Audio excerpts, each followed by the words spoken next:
இன்னைக்கு நம்ம ஒரு இம்பார்ட்டன்ட் இங்கிலீஷ் டாபிக் தான் பார்க்க போகிறோம், கன்ஜெக்ஷன். இந்த வீடியோ பார்த்து முடிக்கிறதுக்குள்ள கன்ஜெக்ஷனில் நீங்கள் ரொம்பவே கிளியராக இருப்பீங்க. வீடியோக்குள்ளே போகலாமா? கன்ஜெக்ஷன் வந்து ஒரு part of speech. 2 words 2 sentence இதெல்லாம் கனெக்ட் பண்ணுறதுக்கு யூஸ் பண்ணுறது தான் கன்ஜெக்ஷன். கன்ஜெக்ஷன் வந்து 3 டைப்ஸ் இருக்குது.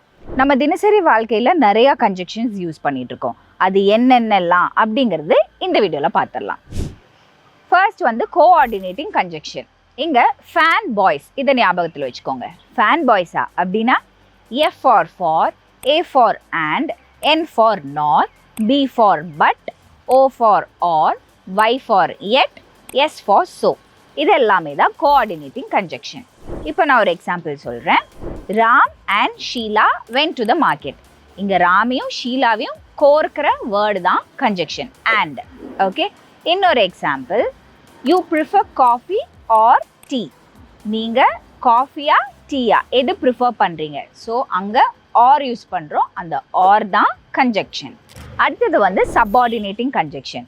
இங்கே 2 சென்டென்ஸை கனெக்ட் பண்ணுறதுக்கு யூஸ் பண்ணுவோம். 2 சென்டென்ஸை ஜாயின் பண்ணுறதுக்கு இந்த சப்பார்டினேட்டிங் கன்ஜெக்ஷன்ஸ் யூஸ் பண்ணுவோம். சப்பார்டினேட்டிங் கன்ஜெக்ஷன்ஸ் என்னெல்லாம்? Because, although, if, when, since, after. இப்போ எக்ஸாம்பிள் பார்க்கலாம். I am going to the theatre because I like watching movies. இங்கே 2 டிஃப்ரெண்ட் சென்டென்ஸ், ஆனால் இதை சேர்க்கறது தான் சப்பார்டினேட்டிங் கன்ஜெக்ஷன். என்ன நம்ம சொன்னோம்? I am going to the theatre because I like watching movies. நான் தியேட்டர் போகிறேன் எதனால்? எனக்கு மூவிஸ் பார்க்குறதுக்கு பிடிக்கும். ஸோ பிகாஸ் தான் இங்கே சப்பார்டினேட்டிங் கன்ஜெக்ஷன். அடுத்தது வந்து கோரிலேட்டிவ் கன்ஜெக்ஷன். ஒன்று இல்லாட்டி இது, இல்லாட்டி அது. இது மட்டும் இல்லை, அதுவும் கூட. இதெல்லாம் இங்கிலீஷில் சொல்கிறதுக்கு கோரிலேட்டிவ் கன்ஜெக்ஷன் யூஸ் பண்ணுவோம்.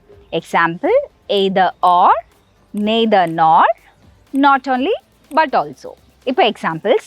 she is not only a singer but also a good dancer. அவ ஒரு பாடகி மட்டும் இல்லை, அவ ஒரு டான்சர் கூட. அண்ட் இன்னொரு example, you should either bring chocolates or biscuits.